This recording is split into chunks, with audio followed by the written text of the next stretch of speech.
Screen share okay? Yep. All right. Okay, so it's November 15th. We're going to go ahead and get started with the lab reports. A couple of quick things. One is I had, Sam and I had worked with OpenCV. So OpenCV is the computer vision package. There's a ton of awesome little pieces in there that are useful for taking apart rasters. Rasters are obviously just images. So a ton of the stuff that we might want to use for machine learning projects on geospatial data may very well come out of OpenCV, and some of the stuff we've been doing already has come out of OpenCV. Anyway, the install was annoying. So you guys will learn that installing Python packages is a moving target. You do it once and you think you've figured out how it works, and then 2 months later somebody changes something and then that install method doesn't work anymore. And I've been doing this now for, I don't know, I think I switched to Python like 4 years ago. And every time I think, oh, we finally got there, and it always changes. So the last time I installed OpenCV, I had installed it with Conda. And this time that did not work. It was totally breaking the system. And so we went back to installing with pip. So pip install OpenCV -Python worked well. Last week, Jim and Colleen and I talked about MicroDEM, and Jim and Colleen had some trouble getting it installed. The reason for that was there was a dependency on GDAL. So GDAL is the Geospatial Data Abstraction Library. It's kind of the engine that powers a lot of the raster processing behind QGIS. A ton of the stuff like we're using in the lab with Rasterio. You can use it natively. It's kind of written in C, and then there are Python bindings for it that work okay. But anyway, GDAL is going to be probably a part. If you're going to be working in open source geospatial, GDAL is going to be a really important part of that. So GDAL is actually packaged with a ton of stuff. It gets packaged with some of the stuff that comes with Anaconda natively, as it turns out. The reason it had worked for me and not for Jim and Colleen is because I had a previous installation of GDAL that was just there beforehand, and MicroDEM had found it because it had been installed in the usual location. So if you install QGIS with a network installer, you get a choice to install GDAL with it, and I had done that probably 2 years ago. And it installs to this OSGeo4W64. Well, if it's 64-bit, it'll install there. Long story short, if you want to get it, if you need to reference where your GDAL is, you want to find this microdem.ini file, which for me was located in my user directory, app data roaming microdem. It's just a text file that contains a bunch of the settings. There's a GUI that you're supposed to be able to use to set the stuff, and I found that you could set it, but you couldn't change it. So anyway, digging this out of the INI was not so hard. There's just 2 little lines here you have to edit or add onto. So gdaltools.directory and gdaltools.data. So this is where they would go if you had this is where mine were pointing with an official version of GDAL installed. This is what the install looks like. If you download this OSGeo4W, it may have been a while since you guys have installed QGIS, but when you install that, you get this little checkbox to decide whether you want to install GDAL or not. So that's one way to install GDAL. When you install it that way, there's 2 folders that kind of matter.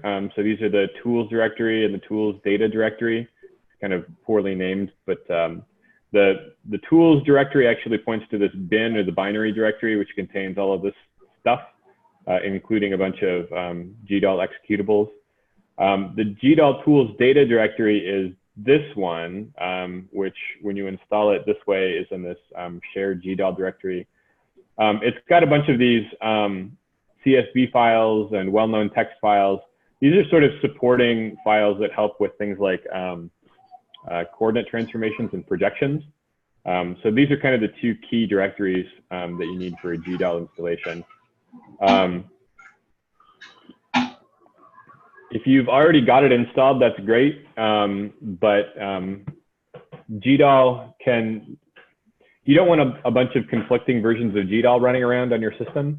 So my advice is if you don't have GDAL installed, don't install it with that installer. You've actually got a version of it installed already, probably. So when you install GeoPandas, for instance, it will automatically install GDAL as a dependency.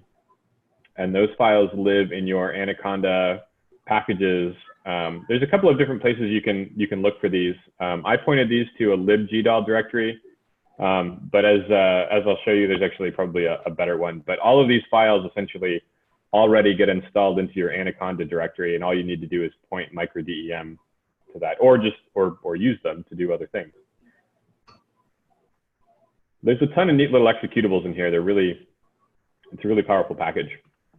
As I said, even if you don't install GDAL separately when you install QGIS, you can see that actually all of these files will live in your QGIS bin file and your QGIS shared GDAL file. So again, GDAL is just so ubiquitous and is a dependency of so many different things that many things just get packaged with it, whether you want it or not. So to make life a little bit easier, I created a little GDAL wiki. So that's up on the lab wiki, different ways to install it. And then I added a section for microdem and how to get it installed. So Jim and Colleen, I don't know if you got a chance to try that out this week, but if you haven't, then hopefully these instructions will walk you through it. And then this is the best directory to use to install it to. When I install Anaconda, by the way, I typically, the default is like C:\program files / Anaconda 3. It used to just be Anaconda 3, so I still install it there. One second.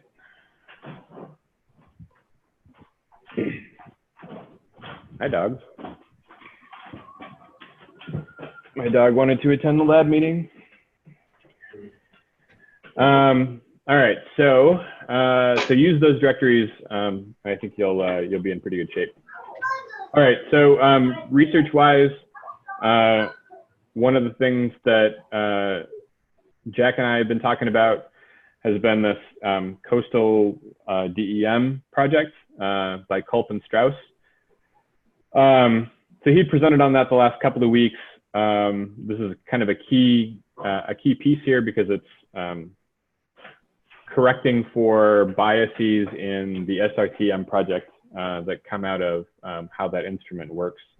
I've been a little bit skeptical that these numbers that they're reporting, so they report in this paper at the top that the average height of the SRTM is averaged higher than the true value by 3.67 meters. So that's over 10 feet. That's a big difference. If that's true, then that would certainly change the equation for estimating exposure rates. So it's a really important number to get right.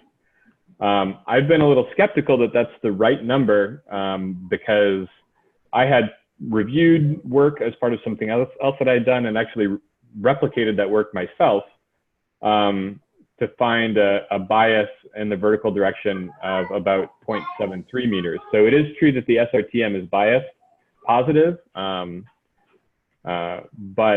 there's a big difference between 3.7 and 0.7. So this was based off of benchmark surveying. So there are, I forget how many, 100,000 different benchmarks, surveyed benchmarks in the United States. And Gesh had, and some colleagues for the USGS that had evaluated the Aster product and the SRTM product. Anyway, these are very well-studied products. And so I had been familiar with this 0.7 number. So that's where my interest comes from. What's the discrepancy between 3.7 and 7? It is true also that the type of land cover makes a difference for how much bias there is. So because, like LiDAR, when it hits the top of trees, that's sending back a signal. So the less there's interfering land cover, the more accurate the SRTM is going to be. So this is an approximation of mean error for these different products. SRTM is kind of in this yellow color. So for forests, the mean bias is actually 2.4 meters. For developed land, it's 0.8 meters. For open land, it's only 0.16 meters. So the type of land cover actually does affect how much bias there is. And I won't get into all of these, but they've actually broken this down into a lot of different categories. So the highest are sort of woody wetlands and evergreen forests with the highest mean error for the SRTM. So I wanted to see, science is built on this idea of replicability. So I thought, well, let's just see for ourselves how this works. I'd not done any LiDAR testing, so I also used the benchmarks when I had done my evaluation. So I'd not done a LiDAR-based evaluation. And the idea was you'd take a LiDAR DTM value, or a DTM tile. So I'm not using the point cloud data, which I'll talk about later. I'm using a DTM derived from ground classified LiDAR data. So you take that DTM tile and you take the SRTM tile that it sits on, and you resample the SRTM to exactly those values. And then what you get is sort of this matching LiDAR and SRTM tile that are sort of at exactly the same points. Then you can just simply subtract one raster from the other, and you can find the mean difference of that value. And the nice thing about this is that it's really easy to replicate. So you can kind of chug through a lot of these different tiles pretty quickly. The reason I wanted to use a DTM and not the original LiDAR point cloud was that a DTM is already evenly spatially sampled. So you don't have to worry about sort of oversampling or undersampling at points. That's not such a big deal. I wouldn't worry about that. But a LiDAR point cloud, even if you're just sort of selecting out the ground points, is going to be a lot more data. So it's going to run a little bit more slowly. You could totally do it that way, and it would totally work. I don't think you would get a substantially different answer, but we could run that test and see. So I did all of this stuff in ARC. Jim and I were talking last night on Slack about projecting. So there are certain things that ARC does well and certain things that Python does well. And it's always a good idea to try to leverage the best of both worlds. There's really great stuff in open source geospatial. A lot of it makes more sense than the Esri stuff, but Esri's resampling routine actually works super well. So I just used that method. The first thing I tried, I guess, just to kind of share ideas, was to use a raster to points tool. So this would sort of create a little vector point at the center of each grid cell. And then you could use extract values at points to do it. This worked, but it took a while to run. And by a while, I think, I don't know, maybe 10 minutes or something on my laptop. So this way was a little bit better. So these were the results. What I ended up doing was using this resampling routine to do it. So this is an example of sort of some of the settings that are associated with that. One of the key things here is that you're sort of setting the output cell size to your LiDAR tile, you're setting your snap raster to the LiDAR tile, you're setting your extent to the LiDAR tile, you're setting your output coordinate system to the LiDAR tile. So you're sort of really just using that as your basis to sort of snap one onto the other. One of the key settings though is bilinear, is the resampling technique. There are three common resampling techniques. One is just nearest neighbor, the other one is bilinear, and the other one is bicubic. There's a big difference between nearest neighbor and the other two. The differences between the other two are not usually super substantial. So we could rerun this with bicubic, and I think we'd probably get the same answer. If we reran it with nearest neighbor, we would certainly get a different answer. So long story short, although I need to talk to Jack because we may have a coordinates problem that we need to address. I didn't have time to take a look at that, Jack, before the meeting. The feet? What's that? In feet, yeah. Yeah. So when I ran this on first, I actually did it on your Kentucky tile, Jim. Okay. And on that one, the difference between meters and feet is obvious, right? You're off by large numbers.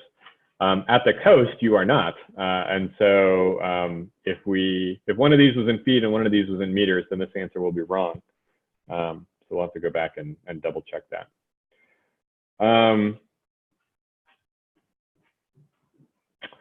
So I put together a little model builder tool. I actually like model builder a lot. I think probably at some point we'll develop the little Python notebook that will do this. But the tool is nice. I passed that off to Jack, and then Jack was going to try to run a few more tiles and see how that goes. One of the things we haven't done is account for the difference between, so as you start to get really precise about your measurements, you have to start thinking a lot more about things like datums. What is the height of the SRTM measured from? What is the height of the LiDAR measured from? What do those elevation values really mean? And so it turns out that the vertical datum issue is really, really important. My dog, I think, is hungry. So the LiDAR tile is in NABD88, which is common. The SRTM requires a global vertical datum. So that one uses the EGM96 geoid. I spent some time digging in to find out exactly the difference between those two. So there's a big difference between like the WGS ellipsoid and the geoid. Those might be off by a factor of something like 30 meters or more or less. Both the NABD and EGM should be pretty close. But I had to dig in pretty far to sort of find out exactly how close they were. Strauss and the other guy, Culp, used VDatum, which is a NOAA product, to align these two. I tried using that, and it was giving me some odd answers that didn't look right to me. It was giving me a number of like 5.8 meters, which didn't sound right. So I am contacting one of the guys that I know that's a geodesist and see if I can sort of run this down for certain.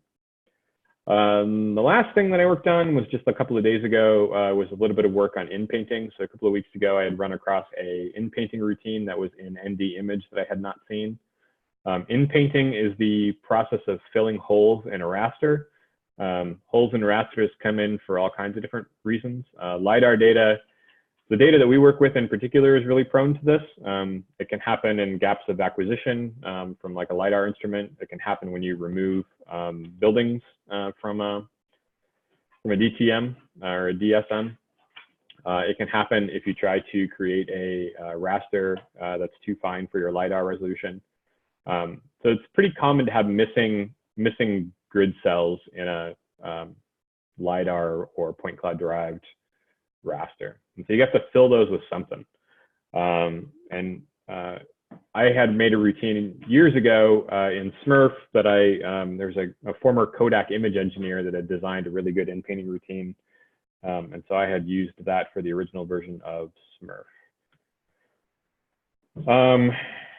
So again, in-painting is essentially just filling in missing values, and it's just a sort of subspecies of interpolation. It is interpolation. It's just interpolation on a regular grid, which has some different issues.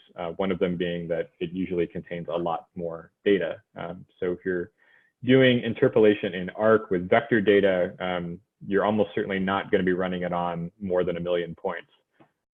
Within rasters, you can get to 1 million points really, really, really quickly. So a lot of the sort of ways that you would do interpolation for point data just don't work very well for rasters. And so that's kind of the idea behind in-painting. The other idea, though, is that a lot of the things that we're in-painting are not particularly smooth. So many kinds of you'll hear me get on my soapbox a lot about this, but the way spatial interpolation works is not known well enough by the practitioners of people that need to interpolate their data. So very often you see people using things like nearest neighbor or inverse distance weighting when it's like completely inappropriate to be using those interpolation methods. The reason is that a lot of geographic data is pretty not smooth. Some geographic data is pretty smooth, so like temperature is pretty smooth. If you take a temperature reading here and you walk down the street 50 yards, the temperature reading is going to be pretty similar. But that's not at all true for elevation, right? You can have cliffs, you can have buildings in your DSM, lots of things that will make it have a lot of edges. And so inpainting in particular comes out of sort of the computer vision community where a lot of images have edges. And so they're more able to kind of accommodate those discontinuities. So having a good inpainting routine actually makes a big difference. You can't just use these sort of naive interpolation methods like IDW particularly. So anyway, so we've got a couple of different inpainting routines, a couple that I had written, sort of derived from the D'Errico stuff that I did originally for Smurf. There's a nearest neighbor one that I wrote. And then the two that I really wanted to test, one is the new one that's coming out of ND Image. And then there were two that I knew about already that were a part of the OpenCV package. So I wanted to run those. So basically, I just took a raster. I'll go back one. Took a sample raster. Jim will recognize that. That's the Kentucky raster again. And then used a little routine to destroy or sort of randomly remove pieces from that. And when you do that, you've got the benefit of knowing exactly what those values should be. So if you inpaint those spots, you can directly compare them to the true value, and you can get a good sense of how accurate your inpainting routine was. So I've got those reported here, both in the root mean squared error, which is kind of a common way of reporting error in geography, as well as the absolute mean error, which is kind of nice because that just shows you those numbers are sort of translate to a real number in a way that's a little more intelligible. So the root mean squared error for nearest neighbor gives you an error of about 1/3 of a foot, or 0.05 as the mean absolute error. That doesn't sound like that much, and maybe it isn't depending on your application, but it's 5 times the size of what it could be if you use a better method. So if you think about it, it's sort of proportionally, it does matter. And the bigger these sort of chunks are that you have to interpolate, the bigger those errors are going to get. This is sort of the easiest case. So it's reporting the accuracy, but it's also reporting the time that it took to run those. So nearest neighbor took 2.3 seconds. The inpainting routines that I wrote took 5 seconds and 0.7 seconds respectively. The new one that I had just found actually works a little bit better than the stuff that I had written. So we're getting a mean absolute error of 0.0101 versus the best case scenario on my other one is 0.0105. So similar, but this one's a little bit better. But look at that runtime. It's 300 seconds to do that on a single little tile. So that's forever versus 5 seconds on the other one. So we've got this huge discrepancy of runtime. So you sort of have to consider, you know, not only overall accuracy, but how much resources you want to throw at that problem. The OpenCV stuff was quite a bit worse.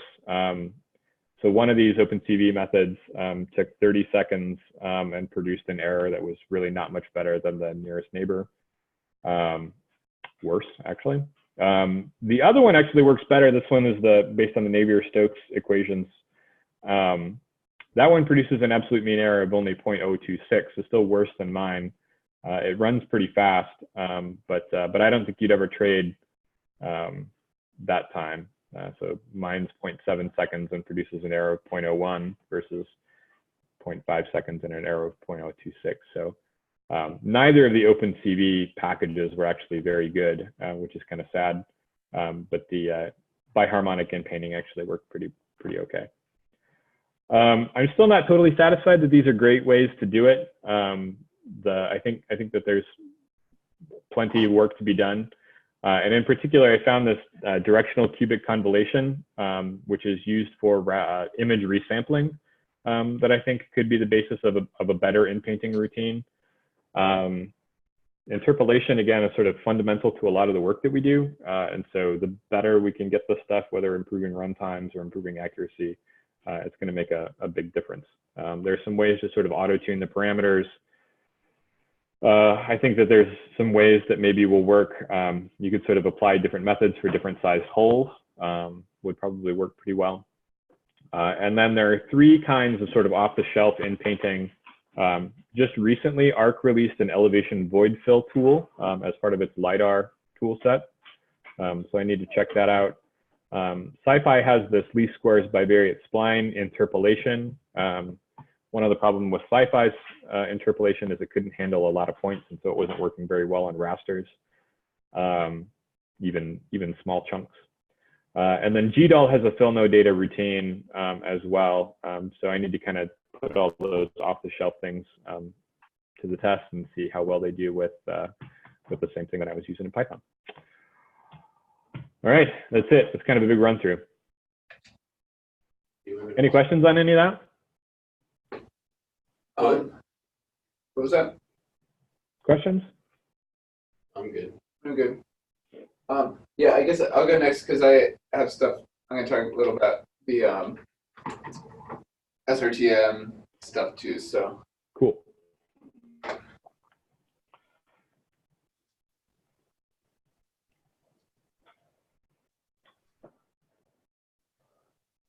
Can y'all see? Yep. Okay. So quick rundown on RISDiff. Data collection done, doing like just cleaning it up and doing some of the stats and aggregation right now. And doing some planning for like a cell phone based surveys, just gonna go out to like everyone in the zip code. And also I need to find a place to live in Boulder over the summer. Sooner rather than later, ideally. So then SRTM stuff, so Dr. Pingle talked about this, looking at like how with the error and / biases, comparing stuff to the Culp and Strauss stuff I've been talking about. That's a great photo. Yeah, it is really cool to see it, how they actually did it, like flying upside down. So anyways, I ran a few LiDAR titles through it, and I was kind of looking at how it deals and how well it works and performs in these really intricate coastlines. So Chesapeake Bay, this is from the Virginia side of Chesapeake, and there's all these like tiny little creeks and stuff like this, which I think SRTM might struggle with, especially you can kind of see this is just the Esri base map, but it starts to get hillier further west. So I think those areas it might not work super well, but we'll see. So anyways, I tested this area called Lily's Neck. It's a little peninsula between these tiny towns of Moon and Biggs, Virginia. And it's bounded on each side by these creeks. Phillips Creek and Stokes Creek of varying widths. You can see it gets Phillips Creek we'll look at in a bit, but it gets real skinny up here. And that's where I think it might struggle, mainly because of the SRTM resolution, which we use 30 meter, right? Right. Okay. Yep. Yeah. Okay. So this one on the left is the LiDAR DEM. The one on the right is the raw SRTM 30 meter, and the one in the middle is the interpolated to the same resolution as the LiDAR DEM. So you can see in these on the DEM, the LiDAR DEM, this finger of Stokes Creek is very well defined, but you can barely see it at all in either the SRTM stuff because I guess the resolution it just kind of gets blurred out. Yeah, so the difference between SRTM and the LiDAR, it's generally more positive error, or maybe that's bias. Not really sure. The mean error for this section was about 3.5 meters though. In general, it did get water pretty well. It was, there's not any wacky stuff happening in the water except for the really skinny areas. And it doesn't give the a great definition of the little intricacies of the shoreline. That's kind of to be expected. But the positive bias is consistent with what Colt and Strauss were talking about. A lot of the biases in general are going to be positive. Although I think they said it was quite a bit, and this isn't a very built up or forested area really, but I'm not sure what their coastal DEM would have said this particular area.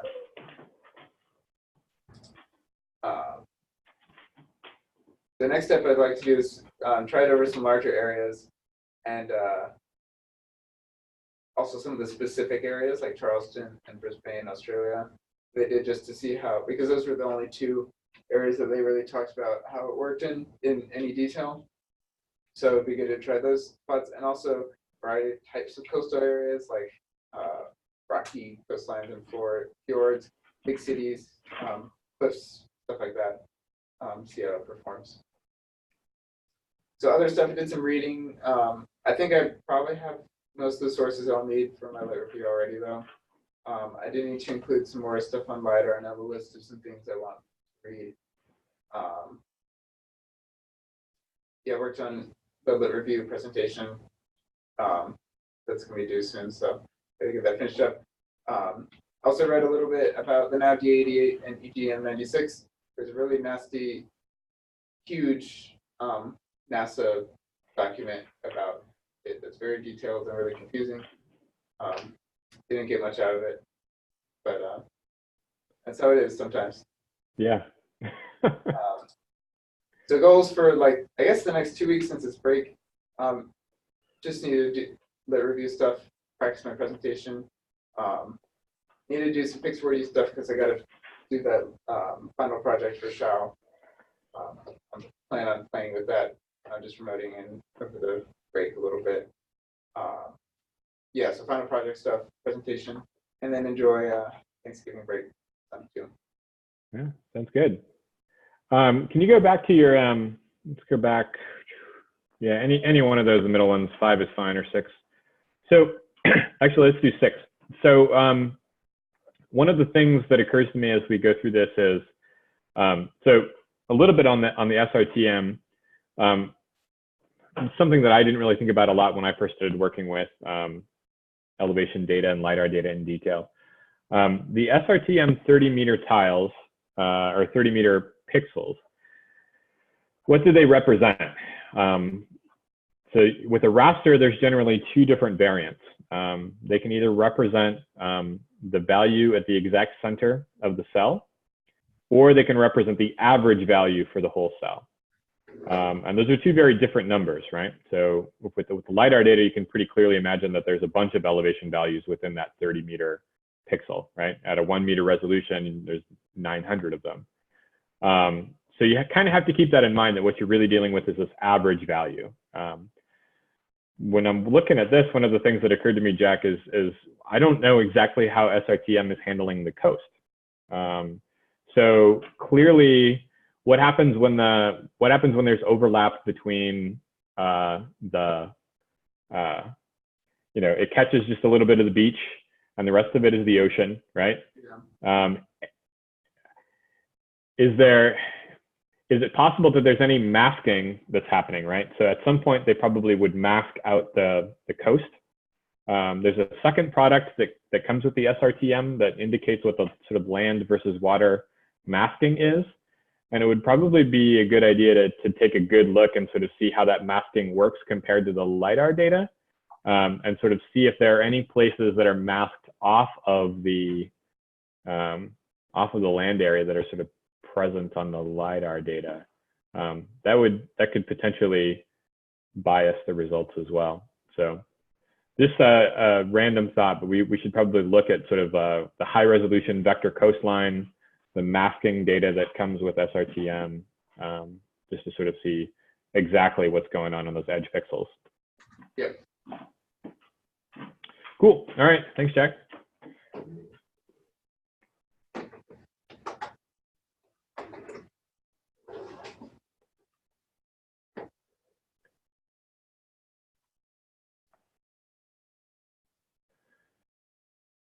So that's what I did this week. And keywords are, the sheet paper, Harvest Ferry, Emma Training, Westview Cemetery Project, data and the data analytics grad certificate. So still working on replicating the sheet at all paper. Spent about 4 hours on that this week. Talking to Pingle about the ran into some issue with importing NeilPy, something about an unexpected incident, but I don't know what happened, so I'm gonna keep messing with it on my laptop because that's working. And it's working pretty well until I get to this for loop down here. And because at first it said the footprint was the wrong size, so I tried doing a NumPy array of ones and resizing that or reshaping it, and it just says data type not understood when I have the iterator, the I in there for the my MP.1s kind of call. Sorry, say it again. So I've updated. This is a screenshot from last night, but this morning I was working on. So I need, like, it said that the footprint was the wrong size. Yeah. So the footprint that you're sending it right there. It's a 2D and 3D technically, right? What's that? It's a 2D array right there, but I technically need a 3D. Yeah, actually, you're not sending it a 2D array. You're sending it a tuple. Oh, really? Yeah. So you're sending it right there. A short list of two numbers, 4 and 4. What you want to run is like np1s, np.1s, and then create that of that size. That'll create the structuring element that you're after. Yeah. So and I tried that, but it doesn't like the I. It doesn't recognize that as an integer. Okay. Well, yeah. You have to pass ones. You actually have to pass ones a tuple. It's kind of a so there's sort of double parentheses when you run it. But you can actually just skip over that because you don't need to send footprint the actual structuring element. If you send it just I instead, it will create the structuring element of that size for you. Oh, okay. So just do footprint equals I. Okay, like that works too. Then I'll get that works then. Then I will get that going. But I'm almost done. Basically, is what the point of this. So close. Okay, and then you got another bug at the bottom. It says, so you're printing out I, which is the size of your thing. Yeah. But then you say I equals I plus 2. Yeah, because I don't want it to go 4 or 5. It's because the raster is in feet, and so I want it to be, and it's a 5 foot 5 foot resolution. So so I don't know. I guess I was trying to do it in iterations of 2, and so Right. I mean. So in Python, the way you do that, you specify a start, a stop, and a step. So the step is the third parameter. Okay. So what you want to do is for I in range 4, 12, and if you want to do it every 2, then comma 2. 4, Okay. 12, 2. Okay. You generally don't want to modify the variable that you're iterating on within the iterating loop. Okay. It's a bad practice, unexpected behavior. I pulled that from when I took Java in like 10th grade, so I was. Yep. Yeah, the way you handle it in Python is a little bit different. So for I in range 4, 12, 2, that start, step, stop, or start, stop, step is actually really common notation within NumPy. So it'll come up a lot. Okay. Cool. All right. And then so Wednesday I did some EMLIT training with the RU geology department because they have, or I guess I'm going with them, a landslide survey up at Harper's Ferry where the Shenandoah and the Potomac rivers meet. And so we had a fixed solution until we got really right next to buildings and underneath some tree cover. And that was about 230 meters, which was considered like twice what I got during the summer. So I don't know if there's like some sort of atmospheric conditions that like changes that up, or it's just the presence of the leaves on the trees that were causing an issue. But during the summer I was only getting 100-meter baseline before it was failing. So and then but also it helped these 2 undergrads like kind of understand what's going on with GPS and stuff like that. So that's what I did with them on Wednesday. And we are meeting them up there on Saturday. So I guess tomorrow. Wow. to do some benchmark survey things along these 4 sections on like we're on the Virginia. So the West Virginia line kind of goes like right here, essentially, right thereabouts. So I kind of need. I'm going as a technical support essentially, and you got 3 projects for West Virginia Department of Highways, and you have 1 project for VDOT that I'm helping them out with. And what we're going to do is, well, what my plan is at least, is to set up the base station at this GPS control point right here. And it's got a 95% confidence with a, I guess, a variability of 8 millimeters and 1.43 centimeters for height and for horizontal and vertical accuracy respectively. And I did a measurement of the maximum baseline. It's going to be looking like out to here, thereabouts. About to here, it's 1 kilometer, and then about 200 right around in here, 230. So, but based on the RS Plus like specifications / capabilities, it shouldn't have a problem because according to MLID, it's supposed to have 5-kilometer fixed solution in an urbanized area. So, and a 20-kilometer in an open area. So, but I'm hoping that since this is like in a valley, well, not a valley, it's not terrible, but in the open, it should be okay. That's using the LoRa radar or the LoRa radio correction? What? Is that using the LoRa radio correction? Yeah. And we got an output of 18 dBm, dBms or whatever. Cool. Is that using ours or is that using theirs? Using theirs. And I haven't messed, I mean, I've kind of thought about bringing up to them about using an M Plus that they have, but they don't, or we, whatever, aren't comfortable with mounting it yet. So just because they don't have anybody that knows what they're, like, knows how to do it or how to mess around with it, which sounds terrible, but that's not what I'm trying to say. But I keep talking myself into a hole a lot. I need to work on that. Yeah, so that's what I did. That's so about 2 to 10 hours because it took 2 hours on Wednesday and then 10 hours probably tomorrow. It'll be a long trip, about 3.5 hours up there. So when you set up your base station, you and I had talked about getting capturing a point. Yeah. Yeah, just make sure you're capturing the send me the RINEX file from where you put it on that benchmark. Yeah, definitely will. And I'm definitely gonna have to do some course corrections just because I want to get it as accurate as possible.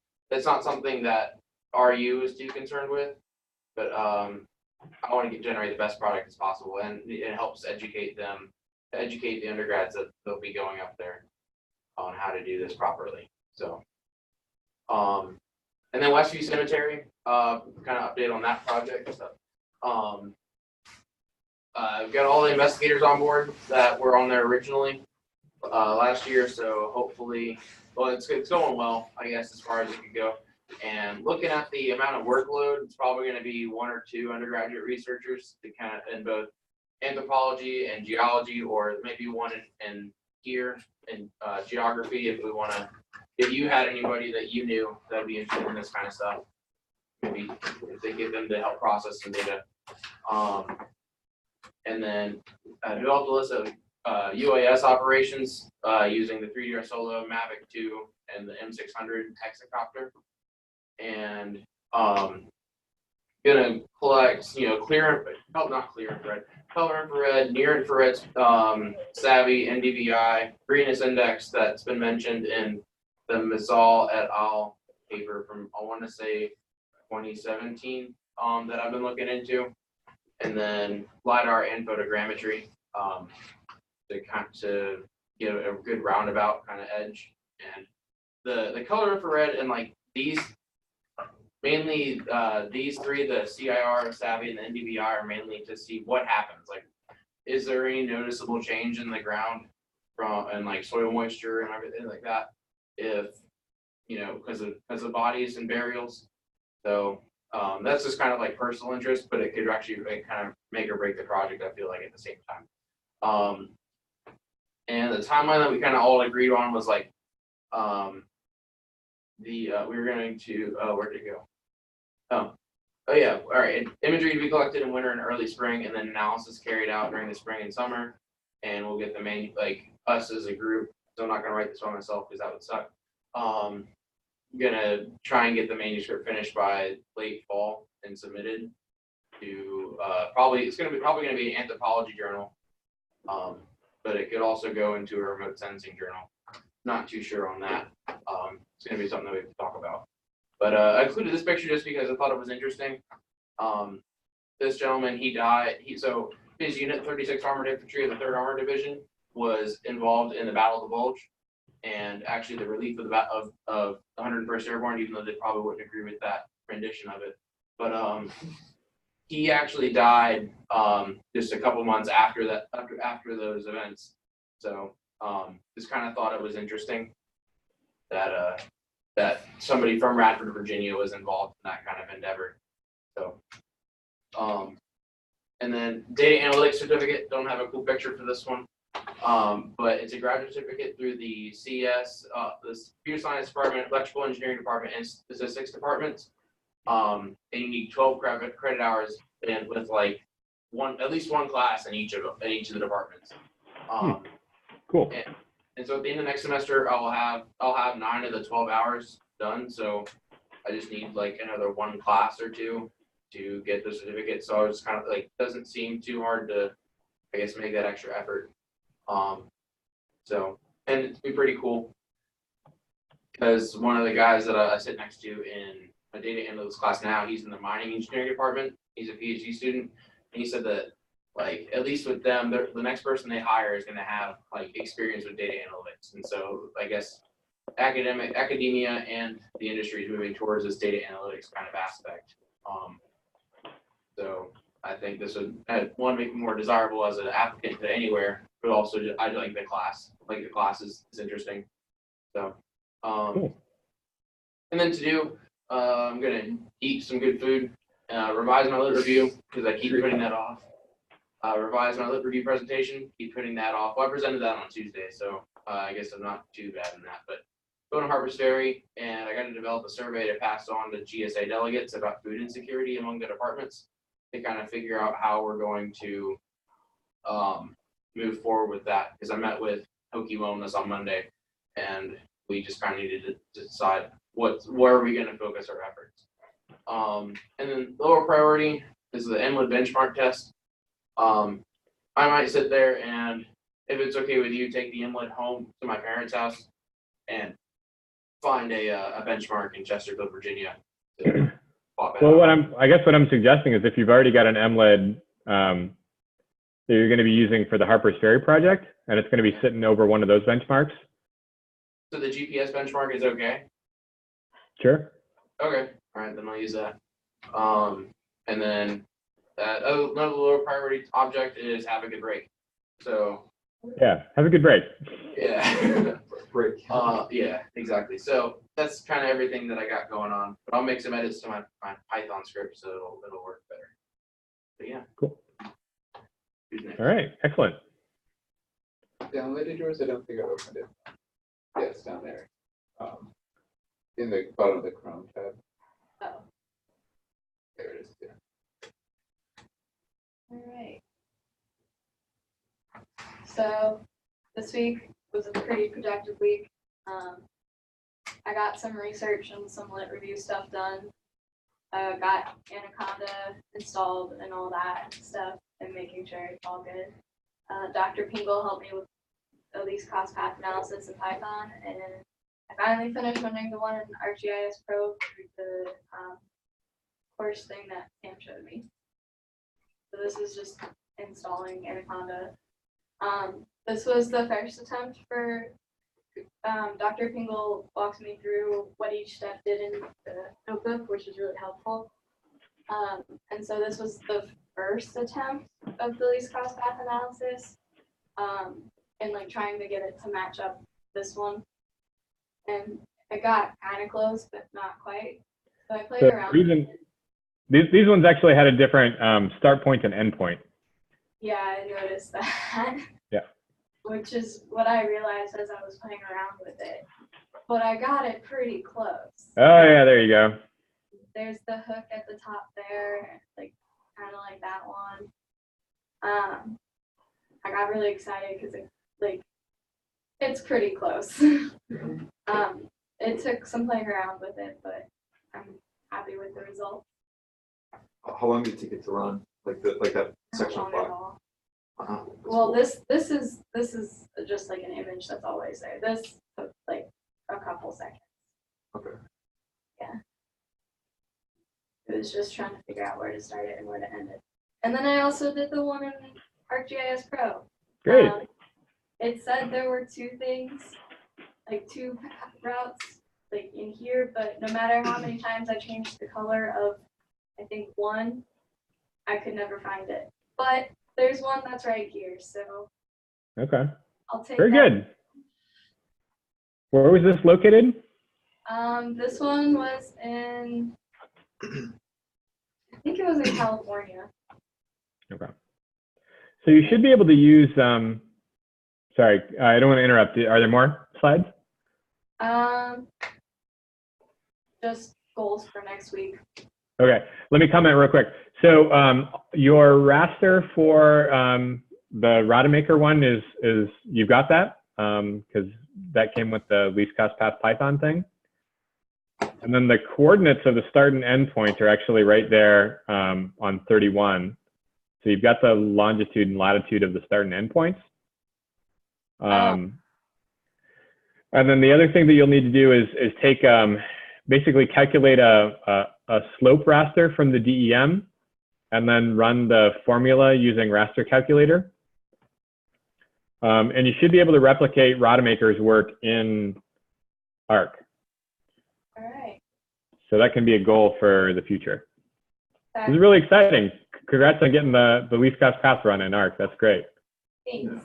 There's also someone, so I don't know how it came up in my last class yesterday, but I'm in interdisciplinary pedagogy. And the professor for that, I think she's in construction, Dr. Pierce. But she said she knows of someone who's doing research who would be interested in this type of thing. And apparently this person's the type of person who'll crank out papers. Oh, And so Dr. Pierce said she was gonna have that PhD student get in contact with me, so we'll see where that goes. okay. I have a question about this. So, why do you think there are differences between the like the one that you got on the left and what's on the right? Well, part of it is I was eyeballing, like where it started and Oh, ended. true. I mean, I don't know if they use, I don't know if they use a different DEM, but I mean, Do you know what the resolution was on theirs? I do not. Not Maybe on the that top could of be my an head. issue. That's true. Yeah, that's the Yeah, that's a good guess whether they use the 30 or the 90 because I don't know what I used on this little test example. Probably the 90 meter stuff. But it is pretty sensitive to the start and end point. And if you run it with these start and end points, so that line on block 31 there, the start and end points are given in real world coordinates. They're converted to pixel coordinates using the affine transform that comes with the raster data. And then she's basically overwriting the start and end points, sort of nullifying those first 4 lines. I wanted her to do that so that she could sort of play around with different start and end points without worrying about real world coordinates. So yeah, and I think when I had done this originally, because I don't think that they published those. I think I just sort of like georeferenced, I did like a screen grab from the PDF and then georeferenced them onto the thing. So those are probably off by a little bit.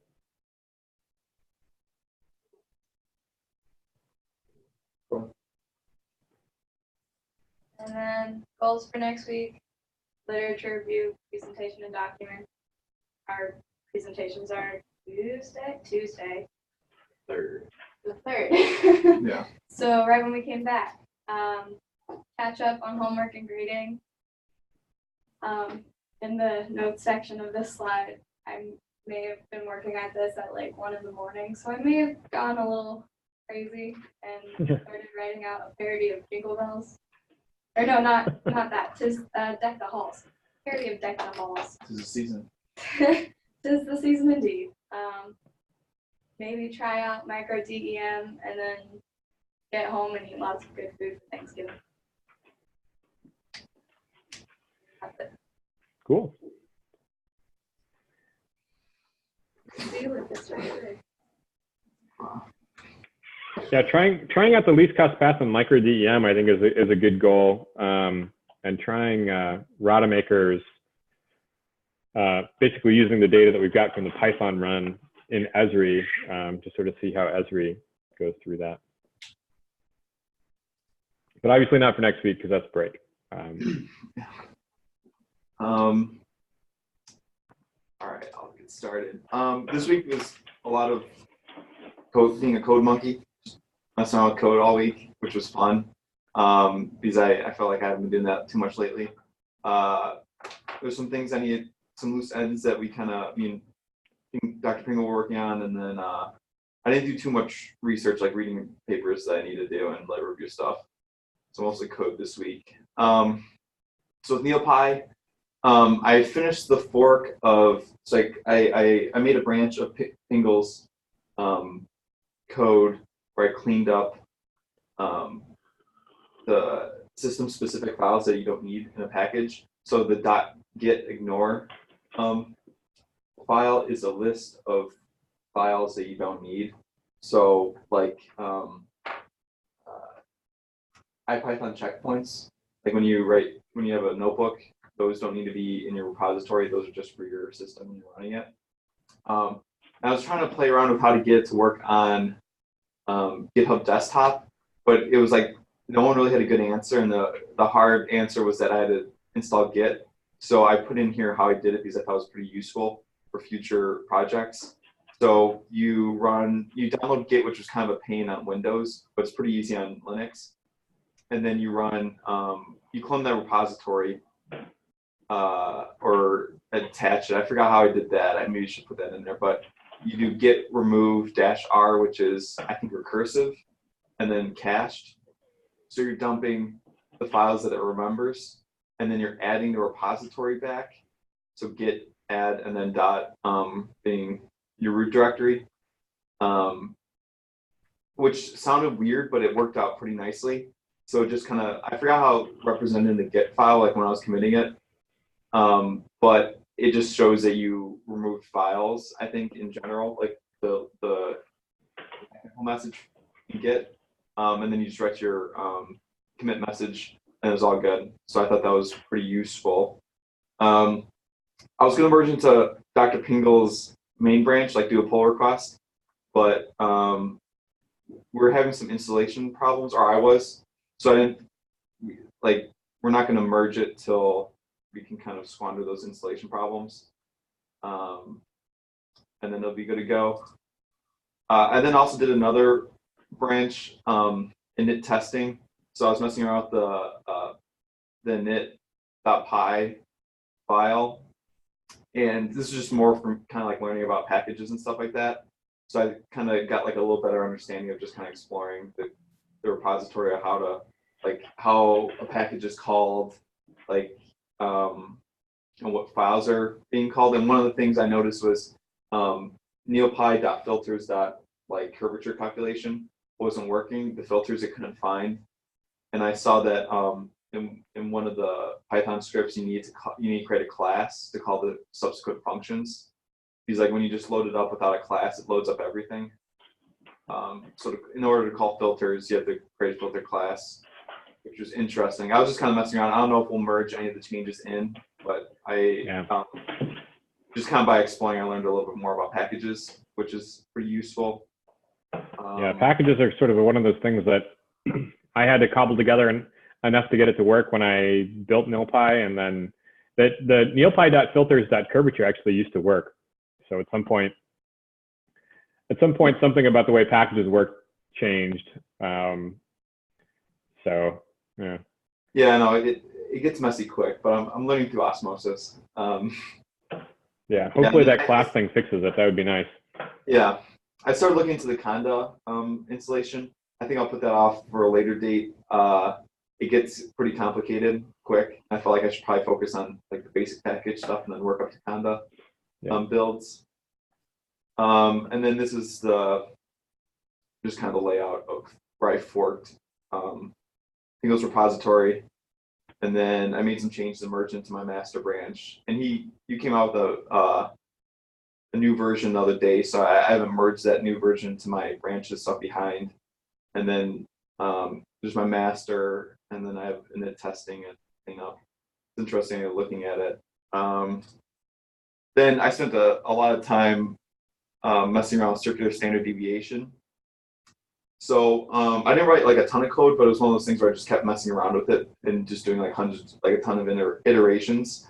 So essentially, I used skimage and then SciPy as the main packages. I called the Franklin County tornado data. I read that into skimage, and then down here is the kind of main function. So I used ndimage generic filter. So that's a function where you can make your own filter. I think you just throw an equation or throw in a different function. So like we want to run the circular standard deviation, and that requires your x. Like when you call that function, you have to give it an x, but you don't when you're running generic filter. It kind of handles that for you, which is cool.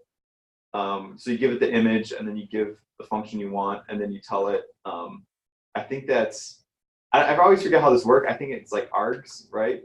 Is what they program in there. So whatever subsequent arguments of circular standard deviation gets fed into this function. So you have to give it a separate argument. So one of the things was the size.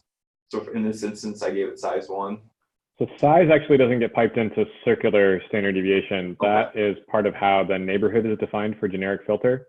Okay. So that's what little pieces your image gets carved up into. Okay. There is an extra thing that you can use off generic filter. So it's like extra arguments and extra keywords. So extra keywords, you can send it like a dictionary if you want to pass extra arguments to your function. Okay. So that makes sense. So when I define a size of 1, that's just 1 pixel, and then it's comparing the standard deviation. Yeah, I think I mean you check this out, but I think size of 1 is just your own pixel. I think you need a size of 3 to do like a 3x3 neighborhood, unless it's defined as the radius, in which case it would be 1 would give you a 3x3. But my recollection is that to do a 3x3 neighborhood, you need to pass it a size of 3. Okay. Okay, that makes sense. I'll investigate that. But this was kind of the main thing I was working on. Then I used Pickle, which is pretty useful to write the circular standard deviation. I made some changes, so this isn't the right file name, but it's pretty useful. Then I did IM show, print it. So then it was taking forever to run, and I didn't want to run each one in sequentially. So me and Jack were talking. I'm like, I'm gonna try and figure out this, like how to thread. So break it up into like multi-process it. And I've been wanting to like figure this out for a while. I've never like had a good reason to like work with multi-processing. So I took this opportunity to look into it, and I found some interesting code online that it was pretty simple because like it gets really complicated. But it took me like a half hour, and I was able to like kind of like write up this code, and I spent the rest of the day messing with it, which was I think kind of interesting. But essentially, this multiprocessing.pool. So you're creating. So I always mix this up, but like your threads are processes that need to be computed. So it's not the amount of processors, right? So for instance, I like just before I read in the image, and then I defined a kernel size, which I did a list. And my pool size, I gave it 30 threads in this particular instance. So I need to do a little bit more research, but that's like kind of 30 functions that need to be computed, and the computer just chugs through it. not sequentially, but like as it grabs it.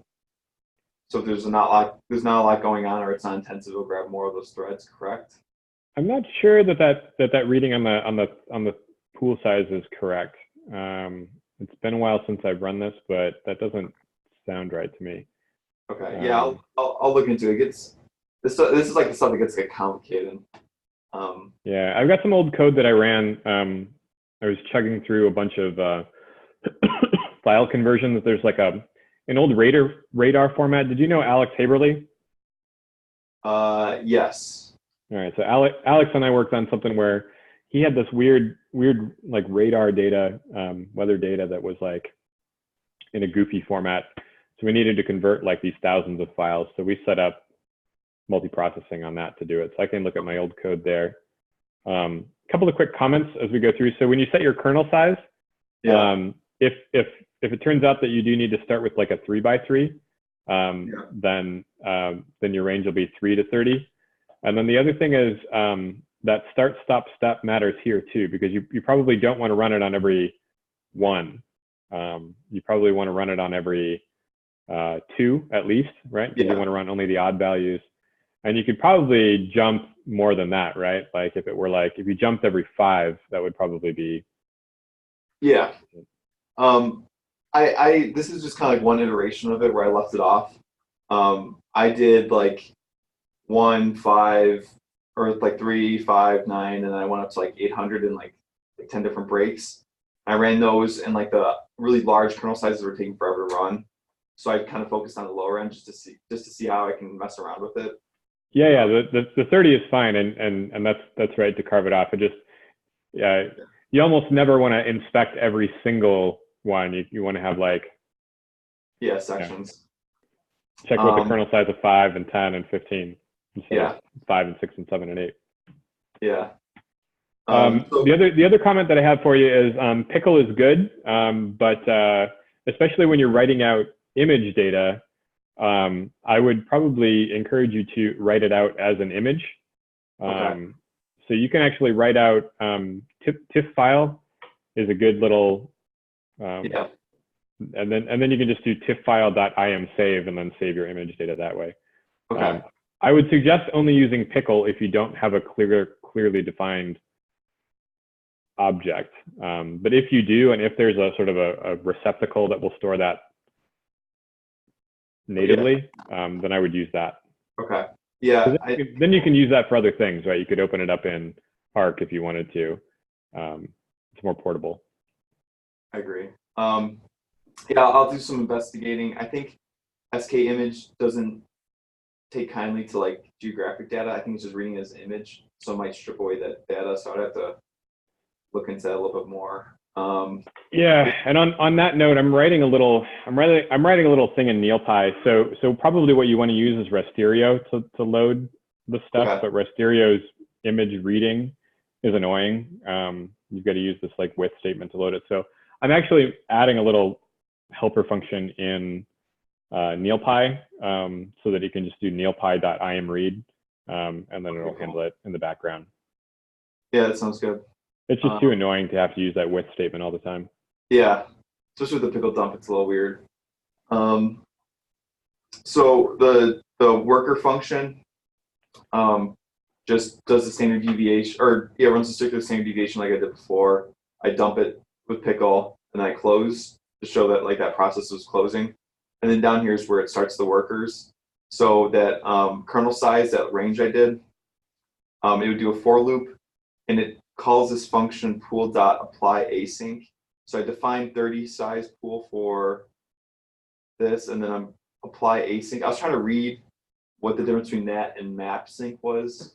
So apply.map or apply_map sync, but that was a little complicated. If I give it my function and I give it the variable I was feeding in this kind of interesting format, and then it starts up those threads as it like is kind of chugging through it. And then it closes them.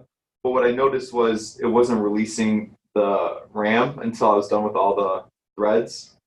So it would suck up RAM like crazy doing these kind of smaller functions. That's why I kind of focus more towards the bottom of the threshold. So like this run right here was like 30 gigs of RAM, which isn't great. So I need to do some more kind of looking into like how to release that memory when it's done. Yeah.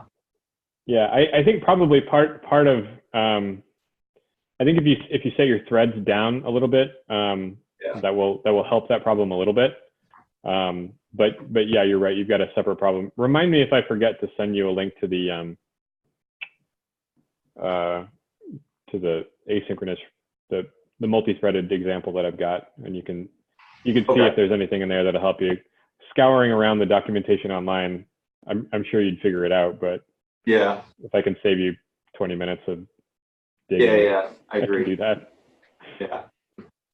So this is just like the most recent test I ran. So this is the image I ran. I did a subset of that damage. So you see a couple trees and some leaves and branches. I did kind of the same stuff as before, like in that code I just sent you a screenshot, or that I showed in the screenshot. So this is one, obviously it's kind of erroneous to add up. It's doing a 1-to-1 standard deviation. But two, it looks pretty cool, I think. And as it goes up, just kind of like the entropy stuff, it changes. So this is a kernel size Is that 25. running on the aspect data? This is just running on the orthophoto, the mosaic. Circular standard deviation? Yeah. So circular standard deviation, because I don't think we explained this to people. Circular standard deviation is a way to account for the fact that degrees wrap around. So if you want to tell me what the standard deviation of a couple of azimuths are, like you're out taking a compass azimuth or something, and you get like 350, 0, and 10 degrees. Those are all within 20 degrees of each other, right? But if you run like a normal standard deviation operation on that, it's not gonna know that 350 is right next to 0. So that's what circle standard deviation is for. It's for dealing with the fact that when you're dealing with degrees, that they wrap around. Okay. So I should run all this stuff on the DM or the DS? On the aspect. So aspect is like an azimuth, right? It's the direction that the slope is facing. Okay. If you run circle standard deviation on image data, which is like 0 to 255, you'll get an answer, but it won't be. I don't know that it'll be meaningful. Okay. You know what I mean? Because image data doesn't wrap around. Yeah. Okay. I will look into that a little bit more, but yeah, that's kind of all for my results. Yeah, and then just kind of something fun. Tesla came out with that Cybertruck. Yes. That is crazy. No, I encourage you to watch I linked like a 5-minute overview. It was in short, it's a hot mess. So one of the cool things was like they made this indestructible glass that you can throw like a heavy metal ball at it, and they showed like how they dropped it from like 20 feet and didn't break the glass. So then they grabbed one of the other workers, and they took this heavy steel ball and threw it at the window, and it cracked, like it just shattered the glass. And this indestructible glass, and then the Elon Musk was like he didn't know what to say, and then the guy's like, let's try the other one. So they throw it at the other window, and then it just completely shatters. Oh, I'm gonna have to watch that. Yeah, it's It's just like automotive glass is the same way. It's pretty strong. yeah. You have to use the ninja rocks. Yeah, I don't know what was going on, and then it's weird. I just encourage you to watch it. It's pretty awkward. But yeah, that was just kind of something fun. to Watch. What's the idea behind the Cybertruck? I have no idea. They said like Okay. Yeah. He said like it's good for Baja, which is like a type of racing. But like, if you ever seen those cars, they're like 8 feet off the ground, and they have like Yeah, they're a lot more suspension. suspension travel than. Yeah. And then they made an ATV, and he was like getting ready to walk off stage, and he was like, oh yeah, we made an ATV, and they like pull out the ATV and They throw any rocks at it. No, they just yeah. Yeah. Yeah, they probably, this is probably the first one right here. It was, yeah, not great. Yeah. But The description online says better utility than a truck with more performance than a sports car.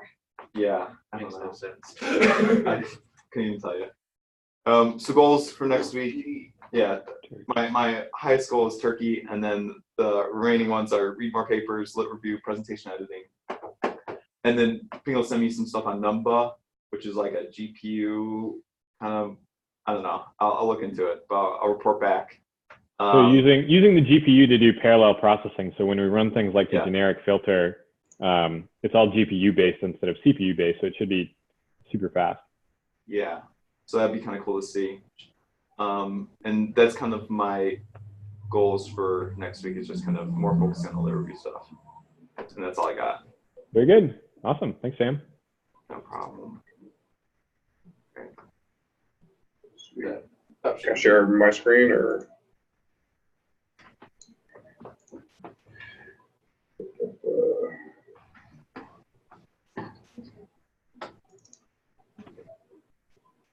Is that working?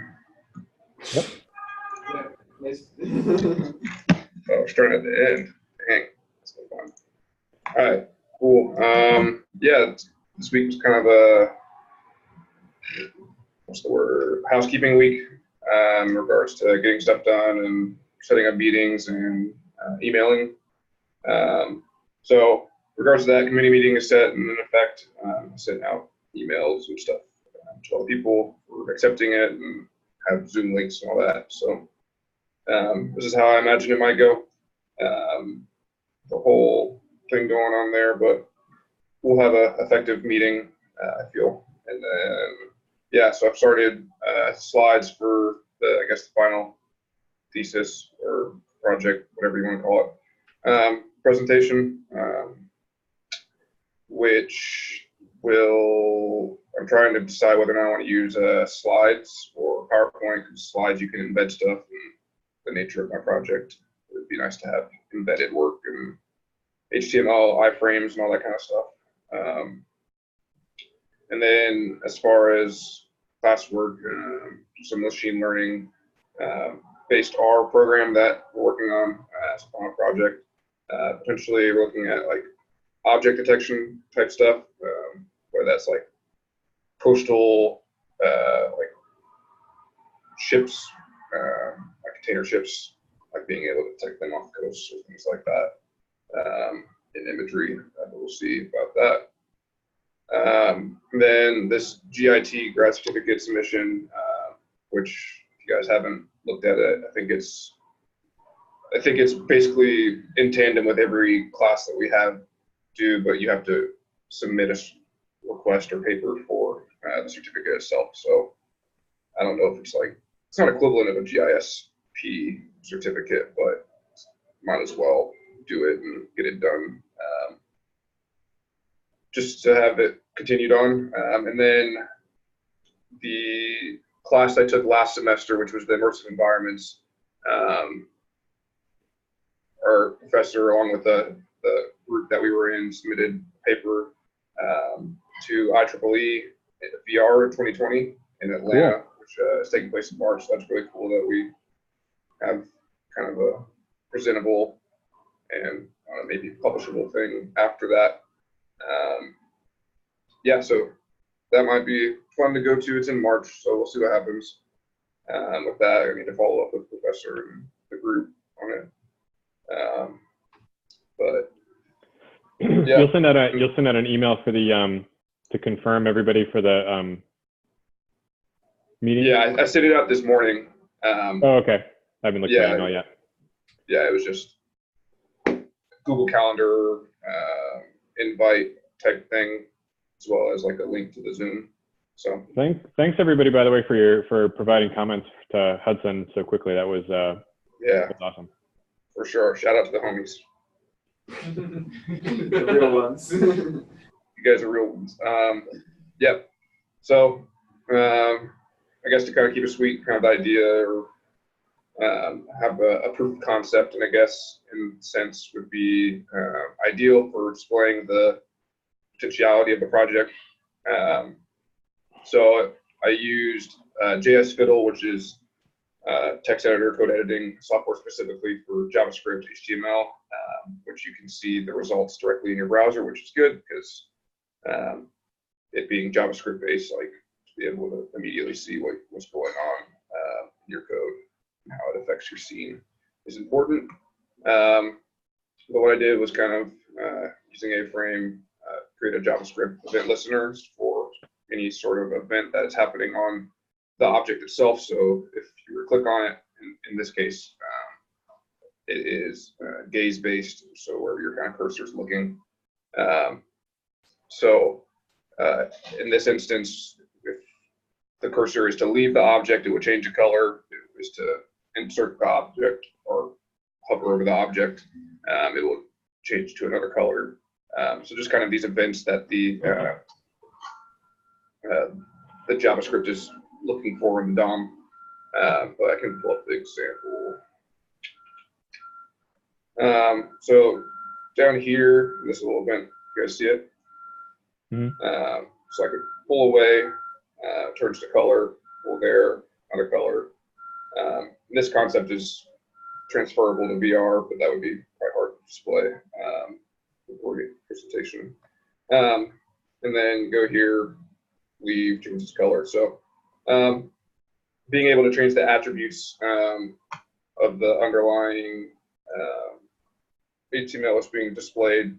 So kind of here, this code is, you're saying, all right, for this cube that you've selected in the HTML, have the event listener for a mouse enter of the scene. If it does that, then change the color.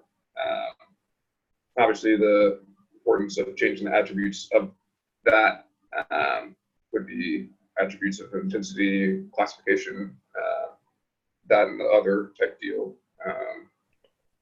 So that was exciting to have something work for once. And then just kind of goals and stuff. Oop, can you go back one? Sorry. Yeah, go ahead. So next step would be to get the Oculus controllers to do this. So you've got it gaze based. Can we make it?